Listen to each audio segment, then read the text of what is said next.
You can find him on the John Phillips Show. Search it wherever you get your podcasts. He's based in Southern California, KABC Radio. He is John Phillips, joining us on KCMO in Kansas City. John, it's great to have you on. We appreciate your time. From your perspective, this morning in particular, what is the day shaping up to look like there in L.A., where, of course, it's just after 7 o'clock local time? Well, it's bizarre seeing the city on fire without the Lakers having brought home a world championship first. So this is the first time we're living through this. Look, right now we're governed by absentee landlords. We have a governor who wants to be president, so every action or inaction that he takes is designed to position himself as the chief foil for Donald Trump. We have a mayor who is in over her skis, as we learned with her response to the fires when she wasn't even in Southern California when the fires first started. She was in Africa attending the inauguration of a president over there. And as a result, we had a city that was completely under-policed and taken by surprise with all of the unrest and rioting and looting that we saw over the weekend. And there was this cognitive dissonance, if not an outright lie, that was being spread by Gavin Newsom and others, where they were going on TV and saying, everything's fine. There's no problems here. Why are people saying there are problems here? And you have him in one box on the television saying that, and then you have a police car on fire, or you have police officers being pelted with pieces of concrete in the other box, and you just say to yourself, okay, it's another normal day here in the insane asylum, because these people have zero ability to get this under control. They have zero desire to get this under control.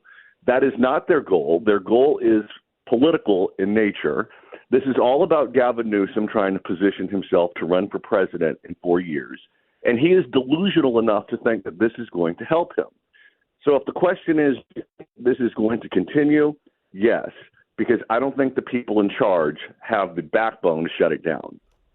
So then what happens from the president's perspective, and obviously what he is attempting to do with the National Guard and maybe other folks around the military? Where does his next move come from, and what does that mean for L.A.? Well, if you want to protect the infrastructure, if you want to protect federal property specifically, which is what they're interested in, the federal courthouse and other federal property here, you definitely need to have federal presence here. Los Angeles is the most under-policed big city in the United States, and this is independent of any kind of rioting or looting or civil unrest. We're so under-policed that if the flu is going around and a lot of officers call in sick, we don't have the ability to adequately respond to 911 calls in a reasonable amount of time. The city is huge. The city goes all the way from Granada Hills in the San Fernando Valley, which is basically the Boondocks, all the way down to Port Los Angeles, which is basically in Long Beach. It is a geographically massive area that does not have enough police officers under the best of circumstances. So if the mayor or the governor want to go on TV and say, oh, the LAPD has this under control, they're smoking something, because that's just not true. If you want to protect that property from being destroyed, you need to have reinforcements here. What's the sense on the ground, John Phillips, from just everyday folks who obviously voted all these people in the office? There seemed to be some buyer's remorse after the wildfires. Do you sense there will be more of that in the wake of what's happening right now? Well, you have two things going on at once. California, while they didn't vote for Donald Trump, they voted for Kamala Harris, moved far to the right from where we were in 2020. If you look at the statewide map and the counties and which counties flipped, there are a bunch of counties in California that flipped from blue to red. So you have that dynamic going on, primarily being driven, by the way, by Latino and Asian voters moving to the right. On the other hand, what you have is you have a deep blue mentality for many of the voters here, and they hate Donald Trump. Trump derangement syndrome is something that is very common here. And as part of that Trump derangement syndrome, and this actually precedes him because this was going on even before Trump, is for whatever reason, liberals are very tolerant. Liberals in California are very tolerant of very poor government services.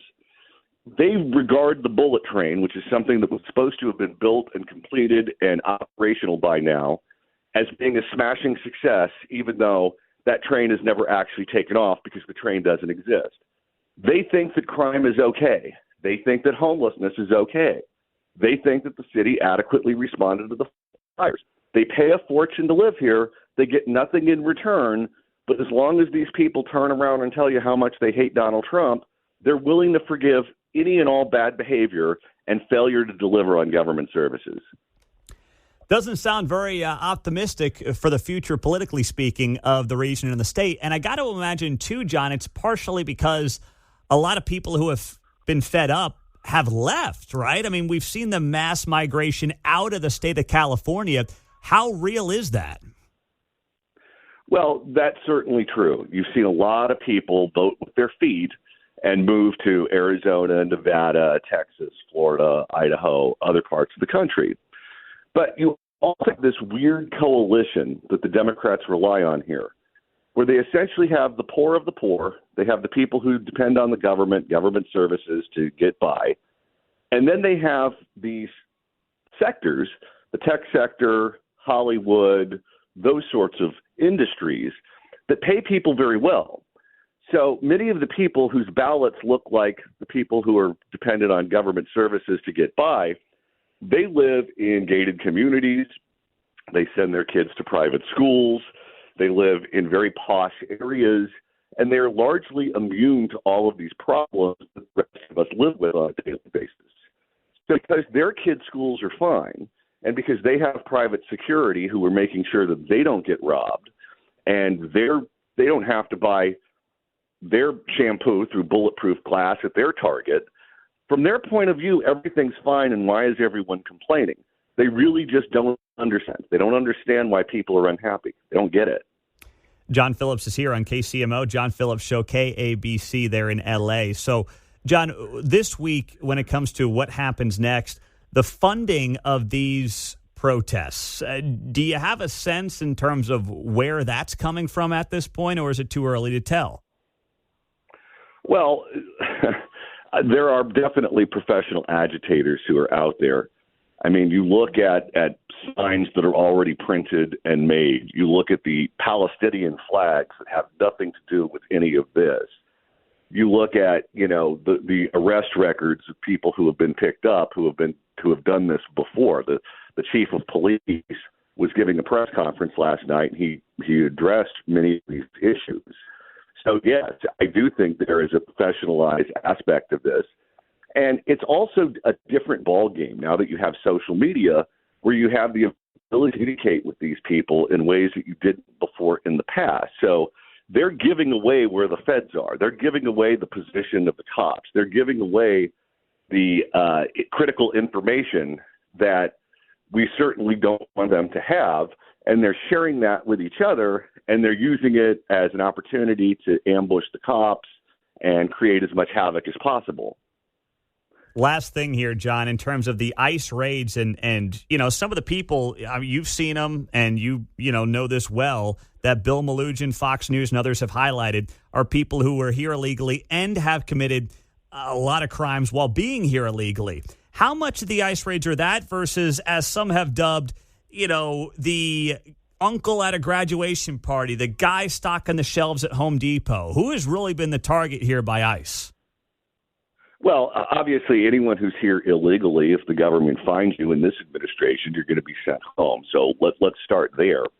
But the premise for all of this was that they were raiding a Home Depot in the city of Paramount, when that was just not true. That was just made-up information. The feds have an office that is next to the Home Depot, and they were meeting up there to find people who have criminal records, to get them into custody so they can start the process of sending them home. But the original reporting, the original allegation that was made primarily on social media was that they were raiding a Home Depot, and that was not true. The U.S. Attorney for the Central District of California is very good the newly appointed Trump district attorney, Bill Asaley, cleared all of that up. But when you're dealing with a mob, facts don't really matter. It's a good point. John, thank you so much for being here on KCMO in Kansas City. Really appreciate the insight. Well, thank you for having me. You bet. John Phillips, find his podcast, The John Phillips Show, wherever you get your podcasts, also on KABC Radio.